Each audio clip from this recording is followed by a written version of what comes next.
ఉత్తరప్రదేశ్లోని హార్దోయ్ జిల్లాలో దారుణ ఘటన చోటు చేసుకుంది.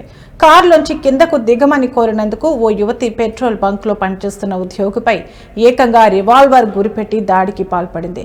ఈ సంఘటన స్థానికంగా కలకలం రేపింది.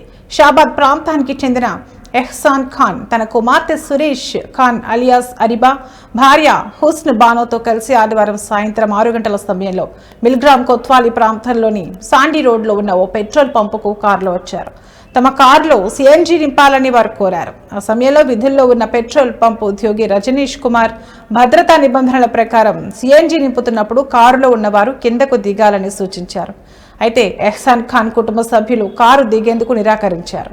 దీంతో రజనీష్ కుమార్ సిఎన్జి నింపడానికి ఒప్పుకోలేదు. ఈ క్రమంలో మాటకు మాట పెరిగి ఆగ్రహానికి లోనైన ఎహ్సాన్ ఖాన్ కుమార్తె సురేష్ ఖాన్ అలియాస్ అరిబా తన వద్ద ఉన్న రివాల్వర్ను తీసి రజనీష్ కుమార్ ఛాతీపై గురిపెట్టి దాడికి దిగింది. ఈ అనూహ్య పరిణామంతో పెట్రోల్ బంక్ సిబ్బంది, అక్కడున్న వారు షాక్కు గురయ్యారు.